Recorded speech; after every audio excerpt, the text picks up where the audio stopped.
I now call the November 2025 Board of Commissioners meeting to order. I'm going to ask our soon-to-be official clerk to do the roll call. Chairman Morgan. Here. Vice Chairman Bailey. Here.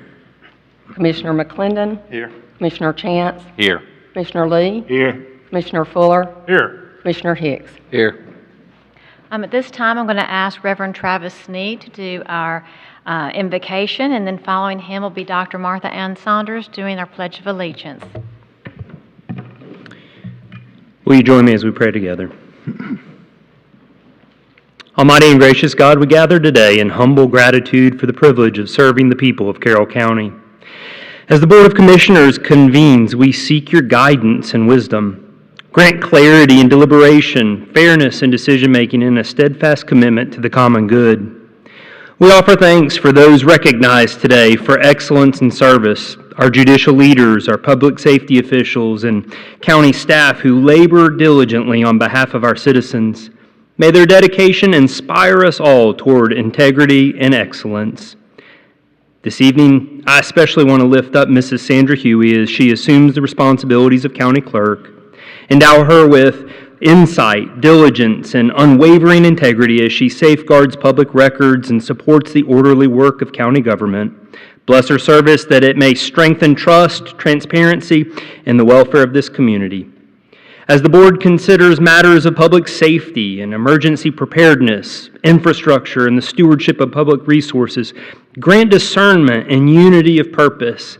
Guide each leader and department represented here. Law enforcement, fire services, public works, judicial offices, and administrative staff. Strengthen them in their calling and protect them in their duties. May all that is undertaken in this meeting honor you, serve our citizens well, and contribute to a just, safe, and thriving Carroll County. We offer this prayer with reverence and gratitude. Amen. Amen.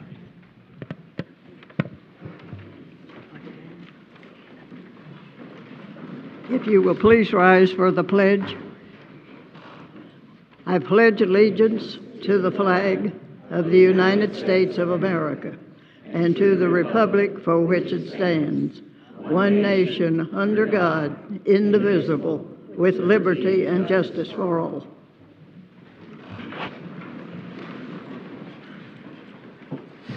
Commissioners, I'll look for a motion and a second to approve the agenda as presented this evening. Motion to approve as presented. Second. A motion and a second. All those in favor? Any opposed? Motion passed, 7-0. Commissioners, I'll look for a motion and a second to approve the minutes as presented from the last couple meetings. They are the Board of Commissioners work session, October 2nd, the Board of Commissioners meeting, October the 7th. Motion to approve items 6.1 and 6.2. Second. All those in favor? Any opposed? Motion passed, 7-0. This time we'll move into special presentations. We have Chief Judge John Simpson here from the West Georgia Judicial Circuit to tell us about an award they've received.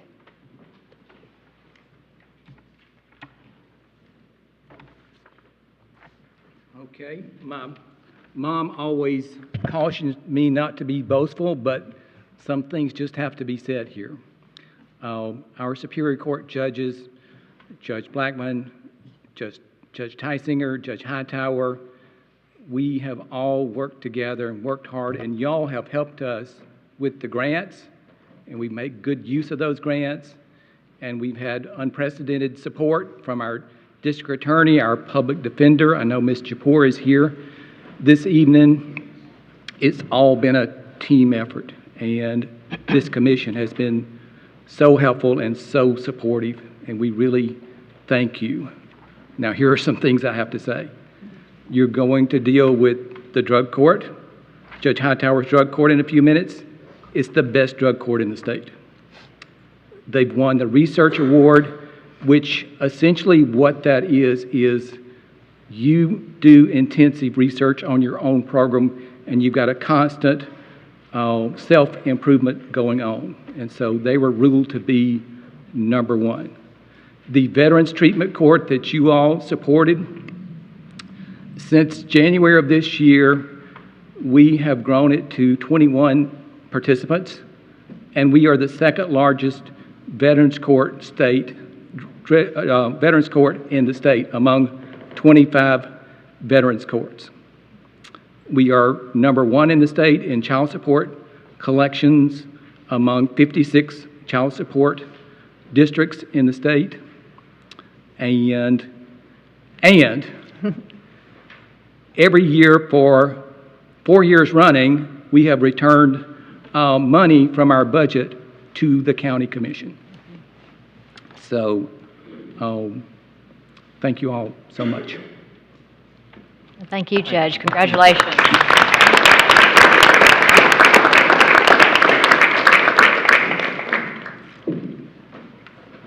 Judge Hightower?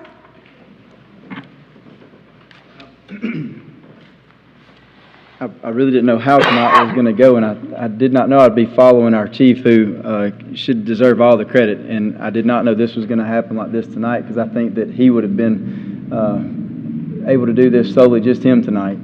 But I want to thank y'all for giving us an opportunity to be recognized. Our drug court was selected as a model court for the state of Georgia. And what that means is that they said we are holding ourselves to a standard that's above the required standard. And they've asked us to influence and be a model to other courts all throughout the state. And for me, these are the folks that make it great. Can I have my participants stand up and my team stand up?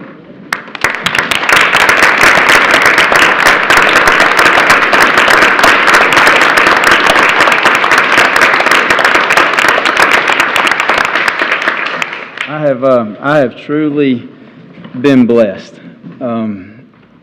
in every facet of my life.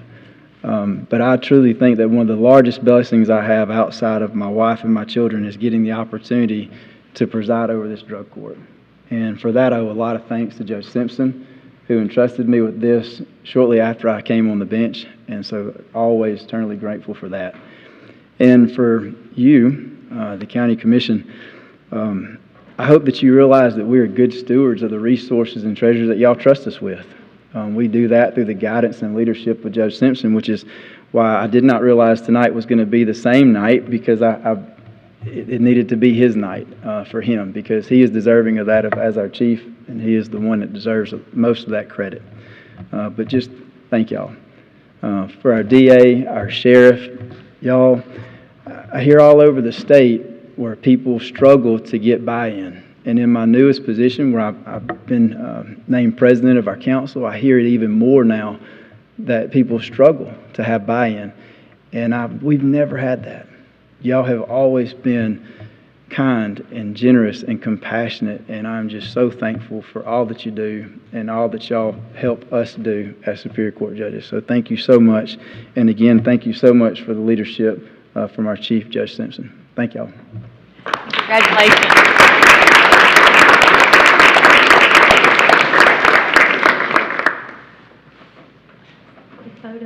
We want to do a photo right quick, too. So, Judge Simpson, if you'll come back up, and if the other judges, the Superior Court judges, we want to do a picture with y'all with the award. And then we'll do one with drug court, because we are very, very, very proud of all the work y'all do.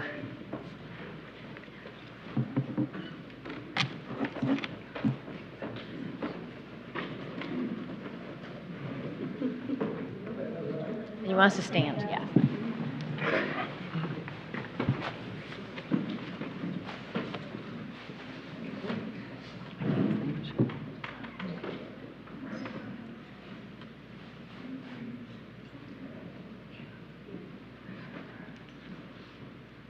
Michelle, you move to the center. Okay, this way.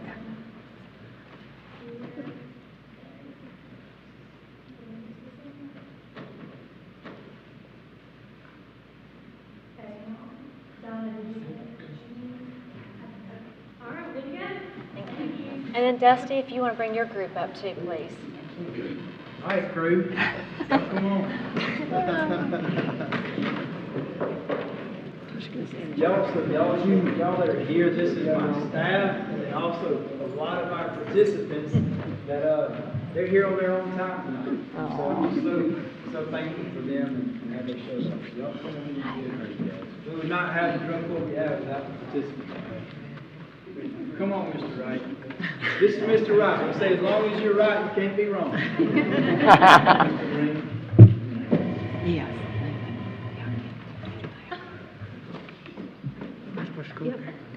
Congratulations.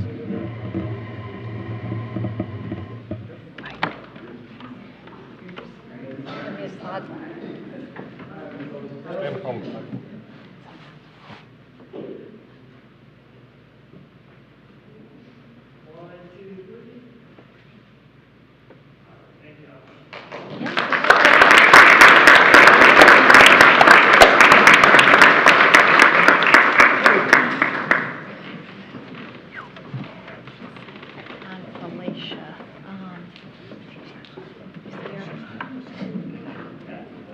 I think it's Sarah, and I'll call her up.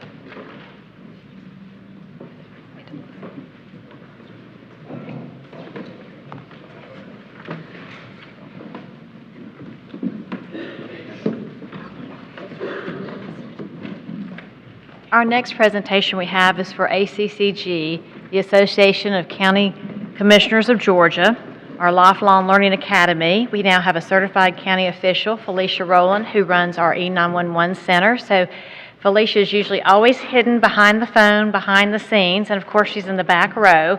So Felicia, if you please come forward so we could present your award for you. This is about probably 60 hours of classes and learning about county government to better serve the citizens of Carroll County and to better serve the people she works with every day.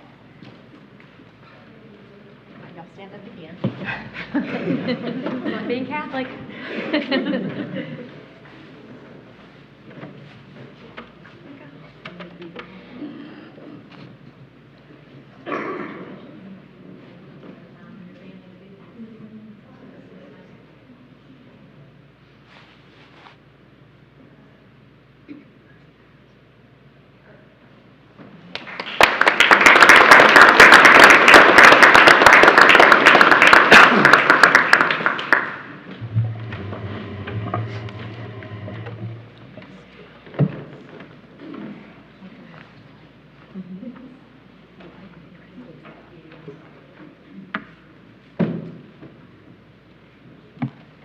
At this time, I'm going to call Judge Edie Haney and Sandra Huey to be sworn in as the clerk of Carroll County. Thank you. All right, Ms. Sandra. I will say, I think I say this every time, but maybe I have a different crowd every time. I will say one of my duties as probate judge, I'm your Carroll County probate judge, and one of my duties is oaths of office. And I will say every time that I do an oath of office, I'm reminded, it reminds me when I hear the words, when I say the words slowly with my person, I'm reminded what a commitment and what dedication it takes to serve our community. And so I just want to say before we start, thank you, Sandra, for taking on that dedication, that commitment to our community, and all of you that are elected officials, sworn officials, representatives. I just appreciate you all. So, are you ready? Thanks. All right. If you'll raise your right hand. All right.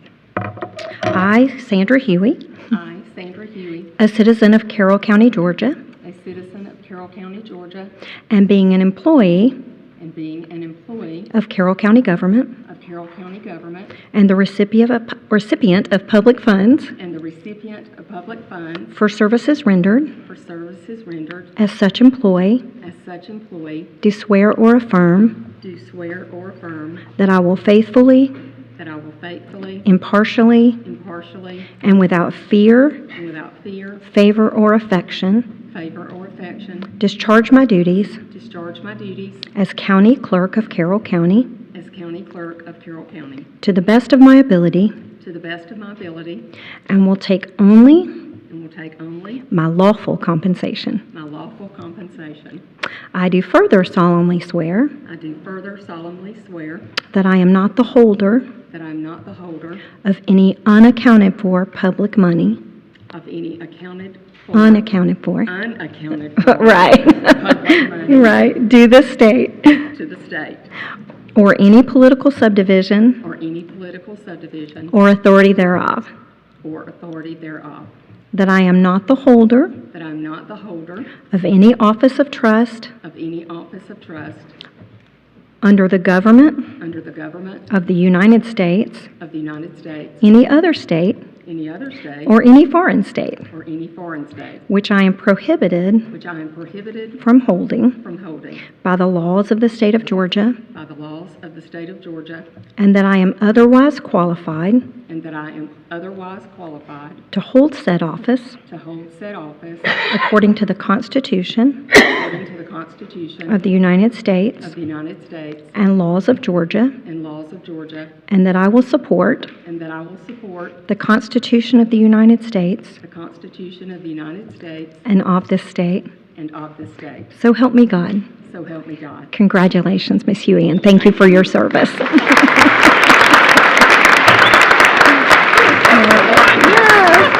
I will say that oath is set by the state,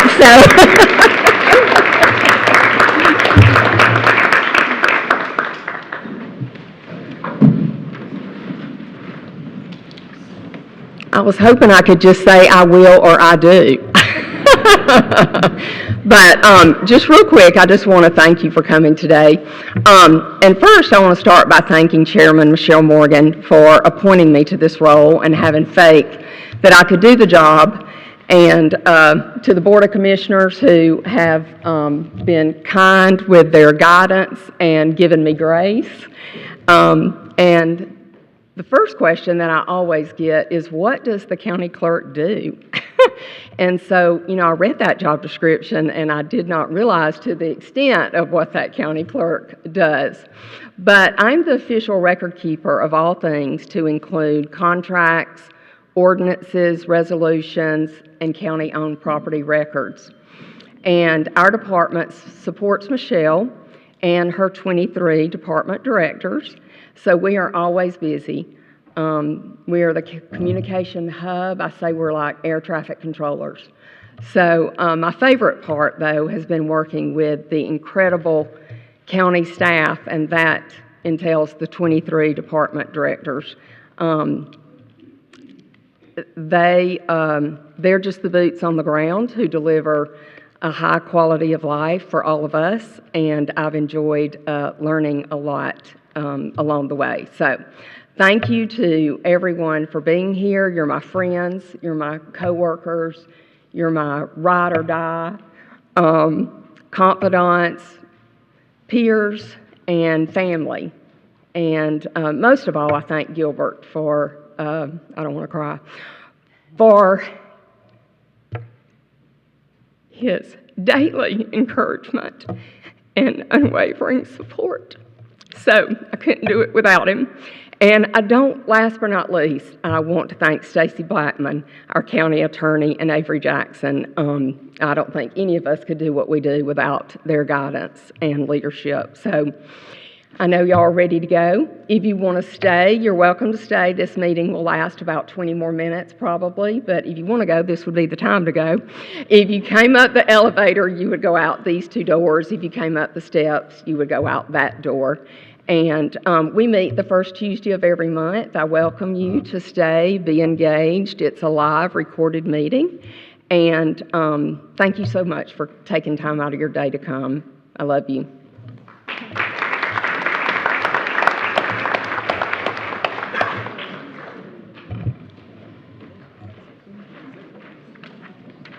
At this time, Commissioners, we do have an item we did not add on the agenda. It's just that Commissioner Fuller would like to make some remarks about the 250th anniversary of the Marine Corps. Right. On November the 10th, 1775, a group of like-minded patriots got together at Tun Tavern. That's right, Tun Tavern, and formed the Continental Marines. And out of the Continental Marines came the United States Marine Corps. And they celebrate their 250th birthday on November the 10th this month. So are there any Marines in here? I got family. No Marines? Any family of Marines? Yep. Stand up. If you're a family of a Marine, or you have Marines in your family.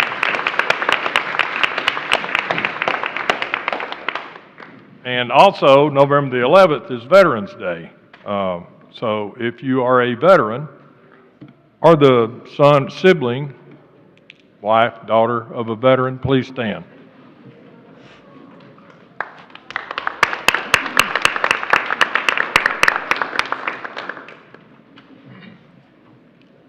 Thank you. Thank you. At this time, we'll move into public comments. Public comments are an opportunity for the public to address the commission with any issues or concerns they may have. All remarks should be directed to the chairman and not to individual commissioners, staff, or citizens in attendance. Members of the public shall not make inappropriate or offensive comments. Any individual who violates the rules of decorum may be removed from the meeting. At this time, the board will not comment, nor will the board take any action on the comments, and speakers are limited to 3 minutes. There was a sign-up sheet in back. I'll take those names first in the order they signed in. And this first one, I'm sorry to say, I cannot read. It's 115 Sycamore Drive. Okay, if you'll come forward, if you'll state your name and address again to the podium here, please.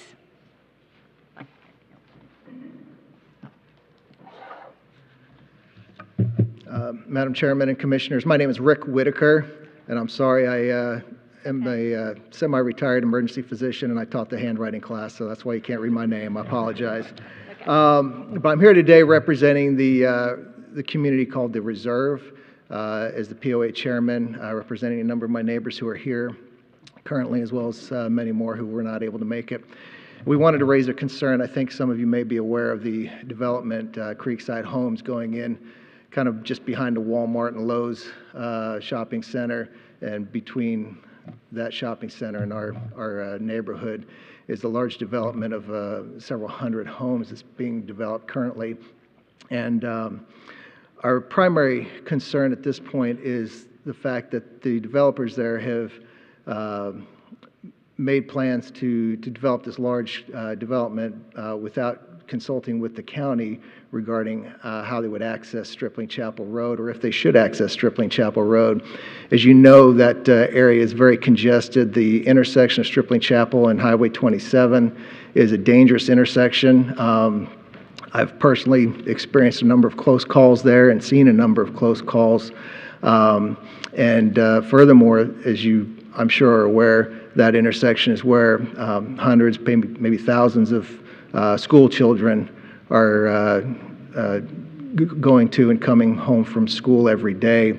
And this development would potentially result in hundreds of additional vehicles traveling that same intersection there at Stripling Chapel and 27, adding to the congestion and to the danger that's already there. And so we feel that there are a number of other options that the development has to access public roadways. The development itself is within the City of Carrollton limits, and there's certainly city roads that they could access. They have rights-of-way, as we understand it, through Windmill Park and other places where they could potentially direct that traffic through areas that are much less busy and less dangerous.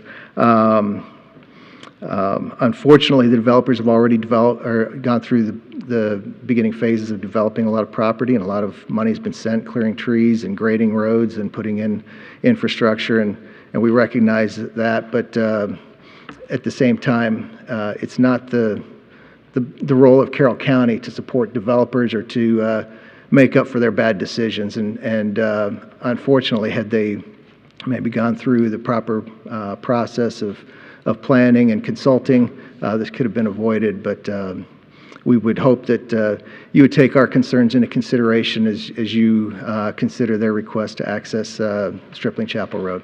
Thank you for your time. Thank you, Rick. D. Perry. It's part of zoning. I'm sorry? It's going to be part of zoning. Oh, okay, thank you. So I'll take you off this, okay. And then Patrick and Hallie Hendrickson, excuse me, Hallie. I know that from name tags. Chairman Morgan and members, thank you so much for the opportunity to speak tonight. I live at 105 Sycamore Drive, which is in the Reserve development. I'm here also to talk about the Creekside development, which is the 250 townhomes, which has one access to Stripling Chapel Road. And I understand the challenge here is we have county roads, we have city roads, we have a state road, and so all of this right there in the same spot. So encourage you all to work with the other folks. And I have an alternate plan here for another entrance, which already has a traffic light added, so it'd give you an extra traffic light, an extra left turn, a simple fix to that. But of course, it's on city property, so I'll be sending this to the city also. Let's see, also on here, we have 175 apartments going in behind Chick-fil-A. Am I correct on that? I believe so. So you can see the traffic is really something that is going to hit us hard here in the near future. So I appreciate all your work on this. Thank you, Michelle, for answering our phone calls and emails. And I'm going to give this to the ladies here. And I apologize, I only did 5 copies. It's okay, we'll make sure. But she'll take care of it, I'm sure. Thank you so much. You're welcome.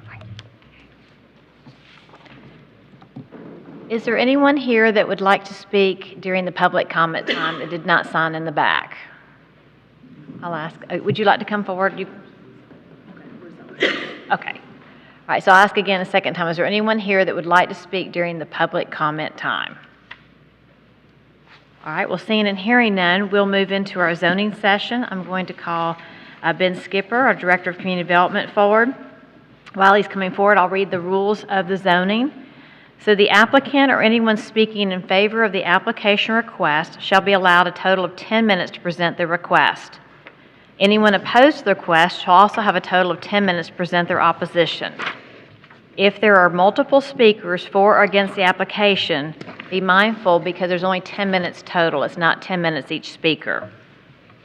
Anyone speaking for or against the application will then be allowed another total of 10 minutes, another 5 minutes to speak in rebuttal on each side. So Ben, 9-1, I'll turn it over to you. Thank you, Madam Chairman, Board of Commissioners. Our first application is a conditional use request, C-25-1001, to construct a 245-foot tall telecommunications tower at 950 Duncan Road, tax parcel ID number 140-0141, land lot 102 of the 4th District. The owner applicant is Leo Coleman Tower Company, LLC. This lies within the Commission District 5. This went before the Planning Commission, and the Planning Commission recommended to the Board of Commissioners unanimously 5-0 for approval. Is the applicant present? If you are, please come forward, state your name and the request to the board. My name is Patton Hahn, 1901 6th Avenue North, Birmingham, Alabama. I'm an attorney with the law firm of Baker Donaldson. I represent Towerco. Madam Chairwoman, Commissioners, I appreciate you having us here today. This tower is being built and I'm also going to be presenting the next one as well. Both of these towers are being built to improve wireless capacity in a very rural part of the county. This tower is being built at the behest of T-Mobile, but it will have space for other carriers. We meet all the requirements of your ordinance. As your Chairman, as your Planning Director noted, the Planning Commission recommended unanimously that we be approved, and your planning staff has also recommended approval. I'm happy to answer any questions. It's a fairly straightforward proposal, though. Is there anyone else who'd like to speak in favor of this request with you here this evening?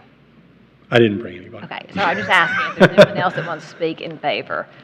Okay, so at this time, we'll waive the rest of the 8 minutes what's left.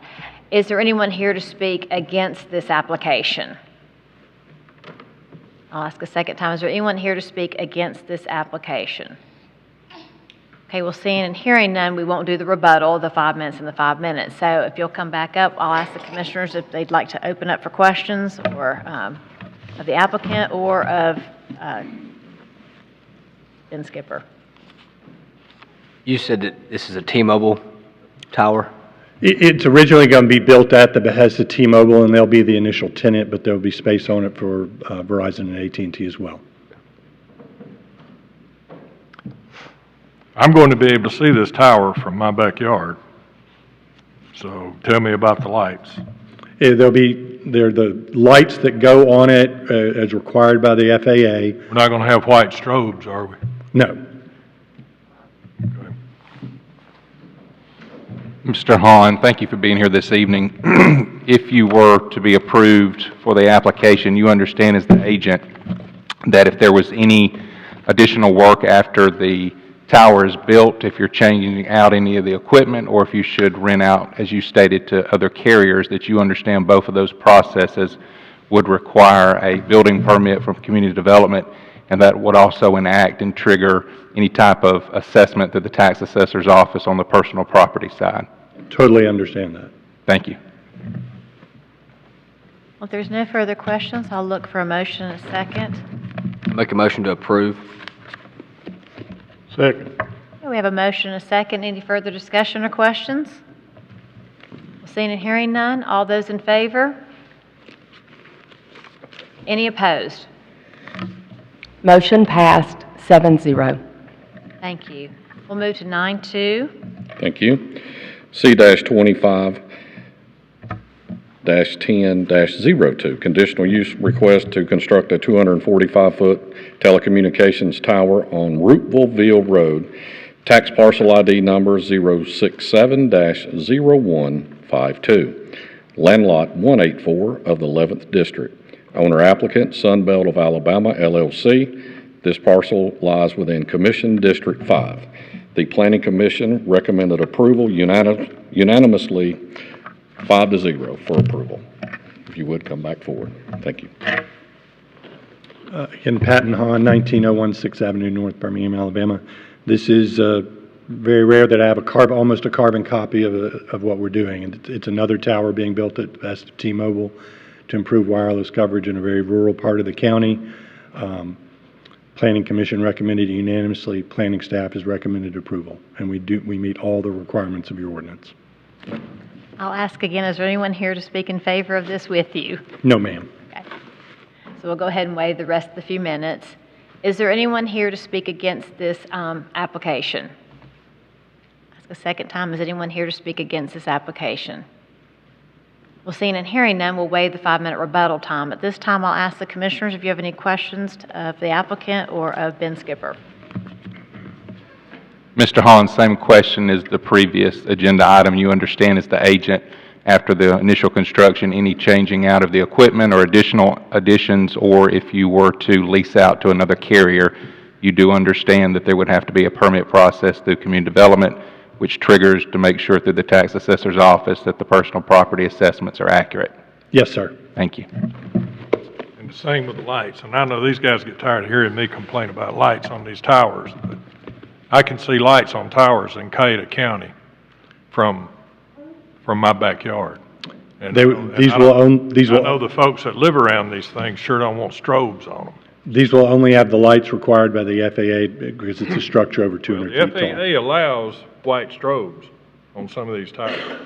So I want to make sure, Ben, that we don't get any white strobes on any of these towers.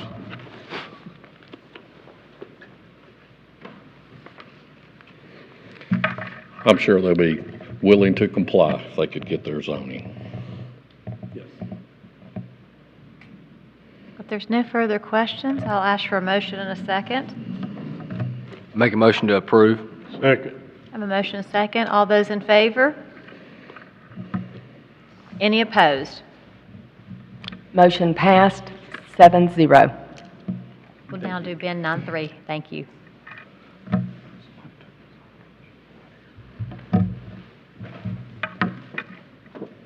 All right, our next application, Z-25-10-01, rezoning request for 50.5 acres from industrial to agriculture for farming and livestock at 200 Ross Street, tax parcel ID number 107-0517 and 107-0090.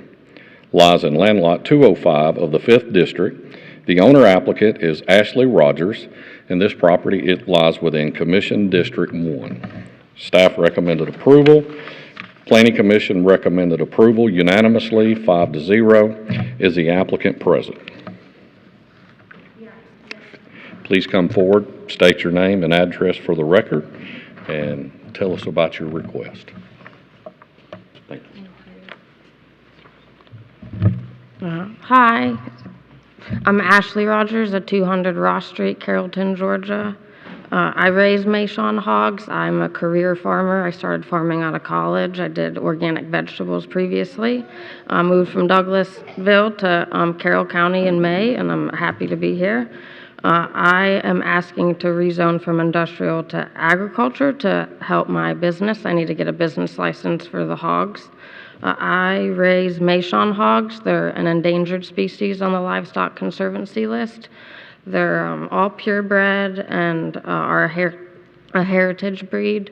They're really slow grow out, so it takes about 14 months for me to grow one pig. All of them are born and raised on the farm, like I said, with registered breeding stock, and they're rotated on pasture and in the woods. I have about 25 acres fenced in right now, and they're in groups of about 15. All my pork is processed in Montezuma, Georgia, which is a USDA-inspected facility, and all the meat is sold either locally or into Atlanta. Is there anyone else here to speak in favor of your application with you by chance, Ms. Rogers? They don't have to speak, but if they'd like to, they can come forward. And I brought John with me. He's an old neighbor. Okay. Dee Perry, the Georgia Agricultural Land Trust, 148 Clinic Avenue in Carrollton. Y'all have heard me talk about this before. The average age of the farmer in the state is 59. It is wonderful to see a young farmer come into Carroll County and start a business. This is not particularly common. What she is going to provide is food into our regional food supply chain. We need more of those. To have something that's a heritage hog breed too, I think is very interesting. Something I want to point out that's happening right now that you may not have heard is that the U.S. is now currently importing more food than we are exporting. That's not a good position to be in. So to have a young farmer choose Carroll County to come and grow her business and add to our own economy here, especially our ag economy, is a beautiful thing to see. And we wish we had more. When I spoke to Ashley, one of the things she told me is she chose Carroll County because of the very strong agricultural support here. And we are all very proud of that, and we'd like to continue to support her as she goes forward in this venture. And I am hoping that you will allow her to do this. Thank you, Dee. And I think we have another speaker. Good evening, Commissioners. My name is John Foreman. I live in Haralson County. I used to live in Douglas County. I had a farm down on the Chattahoochee River, and that's where I met Ashley. And I'm not here to talk about pig farming because the only experience I ever had with pig farming was Jimmy Holland's hog farm. If those of you who are familiar with Jimmy Holland over on the eastern part of the county, he had a big hog operation. And I was a neighbor, a landowning neighbor of his over there for several years back in the 80s and 90s. Ashley is a different type of hog farmer than I've ever seen. You know what the term free range as far as chickens goes, these are free range hogs. And it is a much cleaner, very, very minimal as far as I can tell, odor. I deer hunt on this property she's bought. And I'm around the pigs, and I know her real well. I've been her neighbor. Like I said, I own the farm next to hers down in Douglas County on the river. I wanted to speak to you mainly about her character. If Ashley tells you she's going to do X, you can put X in your book because she's going to do it. So what she commits to for you folks today is what she's going to do. It is not something she's going to give you lip service about and then go do what she wants to do. If there are restrictions or conditions that you feel that need to be applied to this permit that she's asking for, she'll stand behind them. And that's really what I'm here to talk to you about. I have no real dog in the hunt other than I just know what a hardworking lady she is. She works harder than anybody, and my parents and grandparents have all farmed over the years in Douglas County. And so I've been around some plowing with a mule kind of folks. If mules were still in, she'd stand behind one all day long. The lady works hard, so she will not embarrass this county with what she's doing. Thank you. Is there anyone else that would like to speak in favor of the application? We've got a little over 6 minutes left. If there's anyone else that would like to speak in favor of it? Well, seeing and hearing none, we'll close out the clock and ask, is there anyone here to speak against the application? If you'll please come forward, state your name, address.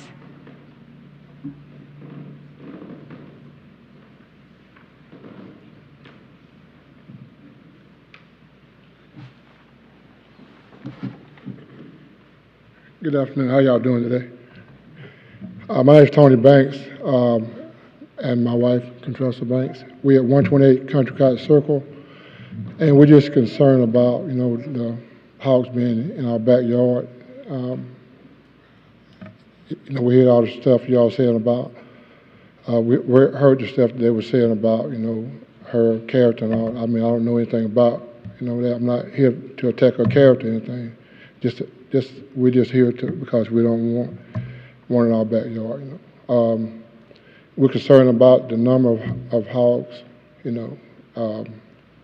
how fast the litters grow, and we're concerned about just the fence around, the hot wire fence with our kids in the back, in our backyard. It's literally at our backyard. And we're just concerned about just the smell, It was just a few of the things, that we're concerned about. I don't want to take up all the time, but some of the other ones.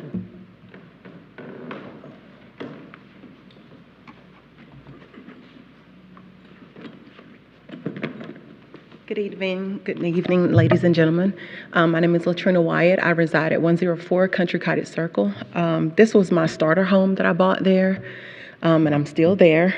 2 boys through college, and I'm still on that in that neighborhood. The reason why I bought it is because it was peaceful, it was quiet. The concern I don't have anything against her character or what she's bringing to our community as far as money or revenue. It's the concern of the pigs. I know that in the last meeting that they were mentioning they were going to be exported from Japan.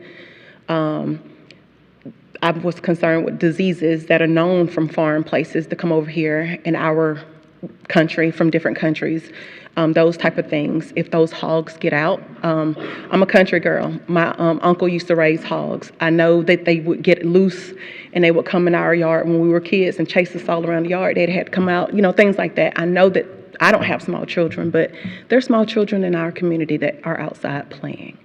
The other concern that I had is the odor that Mr. Banks brought up.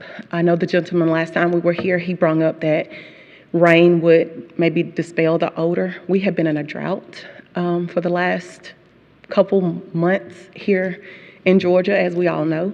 So if we ever get in a situation where we are in a drought and we do not have that rain to dispel that odor, what are we to do in that community? I've been around chicken houses. I know how that smells just wafts down communities, and it's just unbearable at times. I like to have my windows up, the fan in. I have an air conditioner, but I do like the breeze of outside from time to time.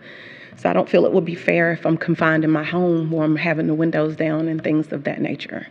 So that was my only kind of concerns that it would bring in our neighborhood. Thank you for hearing me. Is there anyone else here that'd like to speak in opposition to this application? Good evening. My name is Contressa Banks. I reside at 128 Country Cottage Circle. My husband came up earlier, and he made mention of the fence. One of my chief concerns, because we have 7 grandchildren, is that electrical fence. It backs up right against our property. There's no barrier in between it, no anything. What if our grandchildren are out playing? Children are spontaneous. You can't stop them. Also, if the hogs get out, what are we to do? What are we to do if they're on our property and our grandchildren just happen to be outside at that time, or our neighbors' children? What are we to do in that situation? And that's my chief concern. Thank you all. We have about 6 minutes left. Is there anybody else that would like to speak in opposition to this application?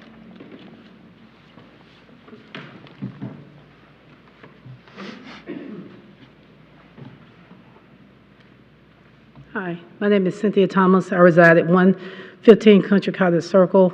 I am a retired school teacher from Carroll County. I guess my main concern is that any diseases that, the pigs would carry, because there are a lot of kids in our community. So I don't have anything against her or anything, but I'm just concerned about that. Thank you.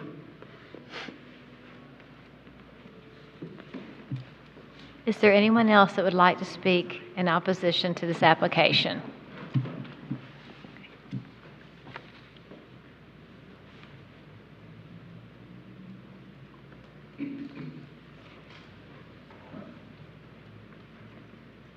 How you doing? My name is Carl Hutton. I live at 144 Country Cottage Circle. And my concern is property value with this hog farm in our backyard. Right now we got our property is here right now. I just want to know with this hog farm y'all bringing in, it's going to make our property value drop. Because, if it make our property value drop and we decide to sell, no one's going to buy it. Not for the price that we want. That's my concern. Thank you.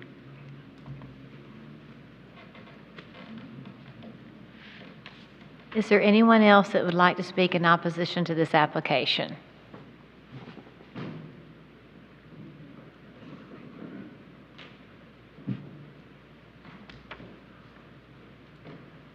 So I'm trying to reserve time for everybody else, so I'll make sure everybody has a chance to speak.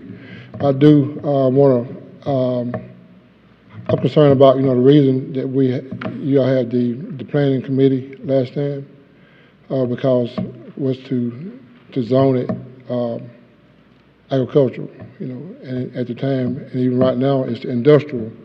And my understanding, she's operating right now, and is she operating illegally right now? Because it got to be, the purpose of the meeting was to zone it, and at that time it wasn't approved and still not approved right now. And if she's been operating illegally, the whole time.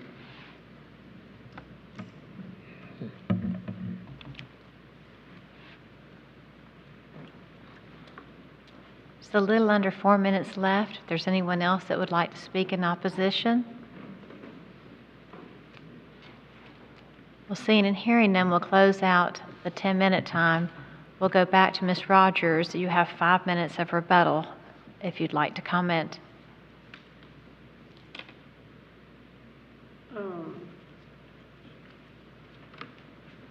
So I'm new at this. I wrote down some notes. Can I kind of comment on those? Yes. Okay. I currently have about 200 hogs. That includes my breeding stock and one pet pig.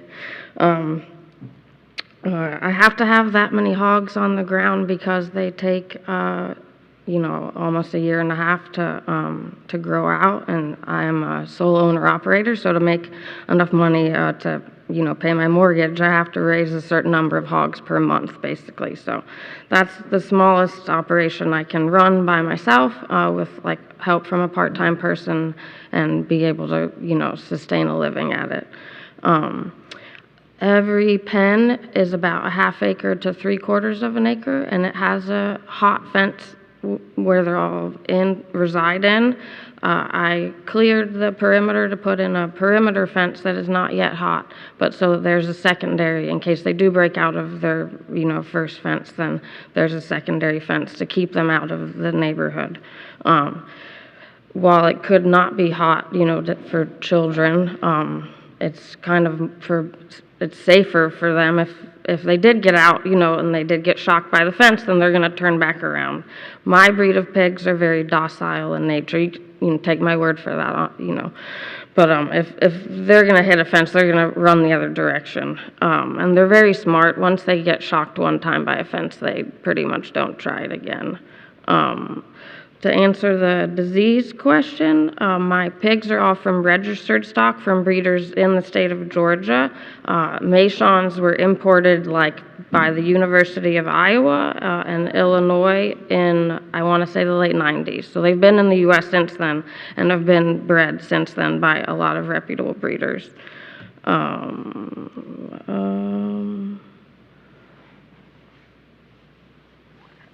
I can't really answer the other stuff, so I think that's everything.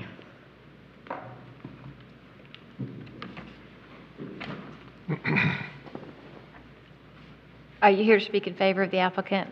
Okay, go ahead. Good evening, Madam Chair, Board of Commissioners. I'm Kelly Hagan, a resident of Carroll County. I also serve as chairman of the Carroll County Agricultural Advisory Committee. So I think it goes without saying that we're in favor of Ms. Ashley and her operation here. But I think something that has sort of been overlooked in the comments, both for and against, is my understanding that this property has always been a farm. It has always been an agricultural tract of land. It has been allowed permits for residential dwellings. It was marked industrial in error on the zoning map, and so this is basically correcting a wrong. So I wanted to make sure that y'all were aware of that. If that information is incorrect, I would, like to be corrected by the planning and zoning or community development.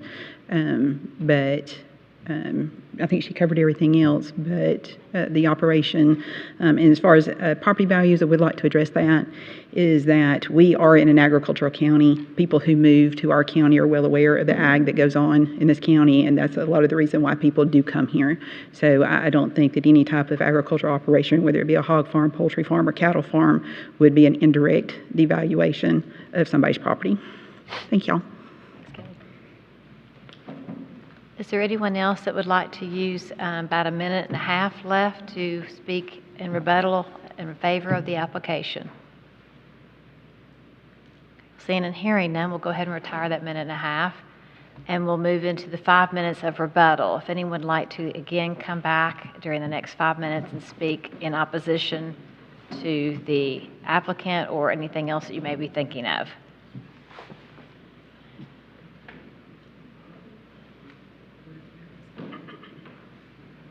Okay, well, seeing and hearing none, we'll close the rebuttal timeout completely. At this time, I'll call Ben Skipper back to the podium because I'm sure the commissioners have some questions. Now, wait a minute, he was getting up. I'm sorry, were you going to speak? Yeah, okay. he was getting up, yeah. We'll set the clock back for 5 minutes then.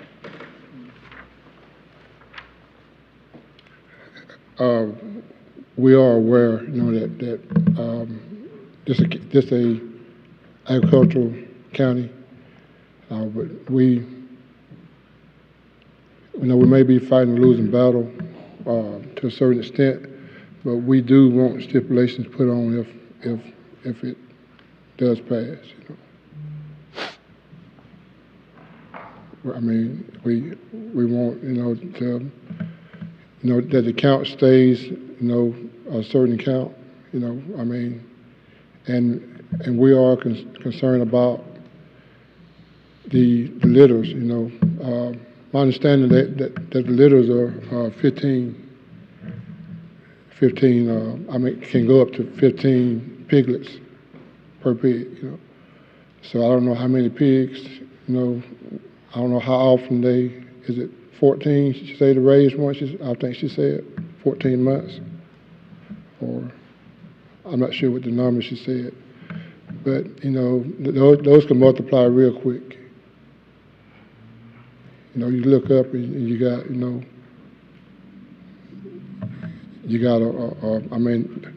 the whole land full of them, So, that's one concern, like I said, for us too,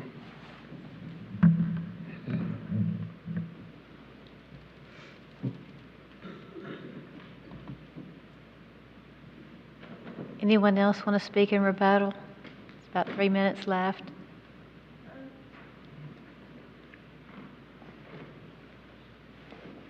Okay, well, seeing and hearing none, we'll move over to Ben Skipper, Community Development, to answer any questions the commissioners may have.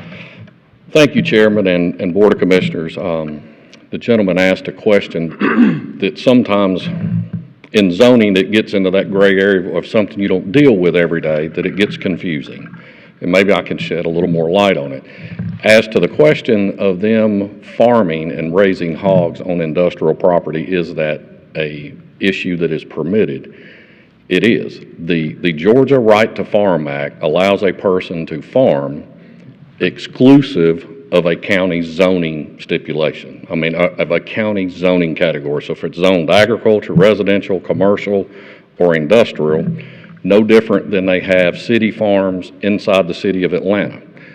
The state of Georgia took that authority away from the local jurisdictioning body, and it is now a right as a Georgian. You have the right to farm. Now with that, now moving into the zoning question, this property being zoned industrial. It is beneficial to the applicant who wants to seek financial funding through the federal government, USDA, Ag South, local mortgages, to be zoned agriculture, because that'll be one of those questions that's a red flag to someone who's checking boxes. It's a benefit to the applicant seeking financial assistance with loans. So that's one of those issues there. So that was the one thing I kind of wanted to clear up, and I know we're late into the game maybe for the citizens that live adjacent to this to know this, but the state of Georgia answers this question pretty easily for the board. They got the right to have their hogs, but and those are those for her. But so why we're here today is to go from industrial, which has a lot of heavy uses, to adjoining neighbors, to agriculture, and now I'm here to be quiet and answer some more questions if we have some. Go ahead, Commissioner Lee. I'd like to know how she brought up that this has been zoned wrong. It was always agriculture, and it's been accidentally zoned. Well, it's been on our map since 1998. The county maps, I was here in 96, and we had color color pencils, and we had a map as big as the wall, and it was not tax parcel based, so it was an area drawn in. There are a lot of industrial uses over there. Someone could have had a business there prior to the subdivision being there. I don't know, but the person so the county sent the maps to Chat Flint RDC. They made the parcel-based map for us in 1998. It got adopted, and the mistake was made as far away as back as there. But it's obvious, I think, to me as an employee of the county, that parcel's access going through a residential neighborhood, it's not necessarily the best thing to have a heavy use, trucks, traffic, noises that would be a nuisance to an adjoining neighbor with 24-hour traffic. I mean, industrial use, Amazon could be back there, and the Amazon trucks are running through your neighborhood 24 hours a day, 7 days a week, what is currently zoned. So from a staff standpoint, we like it going to agriculture, because agriculture actually increases the lot size than what this neighborhood actually has adjacent to it. This neighborhood is half-acre lot, Kim? I think it's at least 1 acre. The zoning that we're going to now will be a minimum 4-acre lot.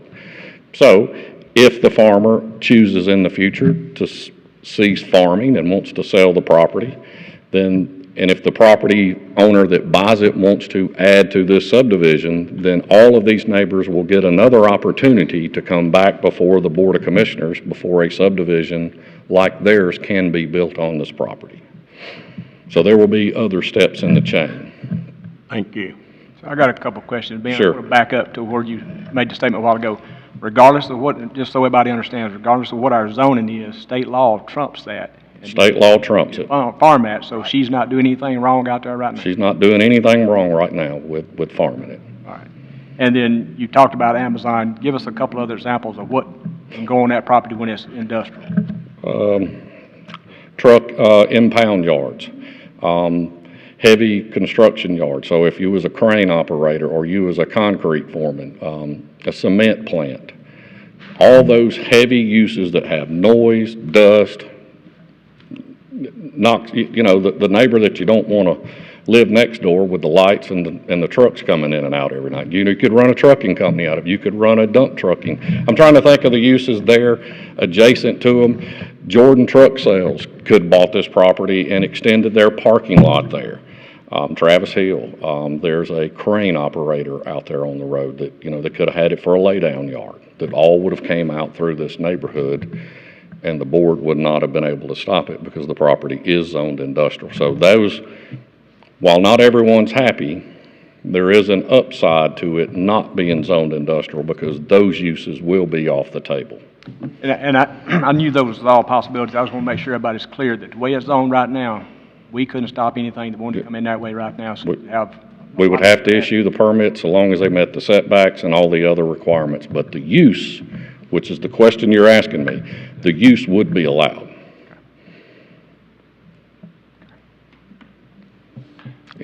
Any other questions for Ben or for the applicant? Madam, I have a question for you, Madam Applicant. With regards, I was just making a list of some of the concerns of the neighbors here that are adjacent to the property.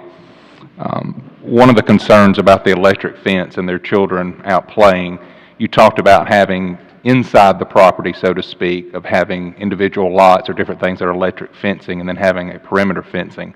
Would there be a possibility of making the perimeter fencing hog panels or something that's a non-electric nature that is designed to keep the hogs in? Because in my mind, if they've made it out of the electric fence, the original one that should stop them, I'm assuming, based off the character that I've heard and the way that you would handle your property, if they get out, probably within a certain amount of time, you're going to find that out. So while the secondary fence, if it was not electric, may not be as advantageous to stop them as fast, if you're tending to the property, you're probably still going to learn that they're out and get them up in a reasonable amount of time, but that could at least take away some of the concerns of the residents that their children could be out playing and just happen to, in a split second, run over and touch that electric fence. And so I share that concern. Is that something that you would be amenable to making if you were approved, making that stipulation? Hold on. Before you answer that, I do want to say to that makes my heart hurt because electric fence is the cheapest thing she can do. That's what I was going to. And so if the neighbors want to pony up and pay for that fence, we can put that stipulation on.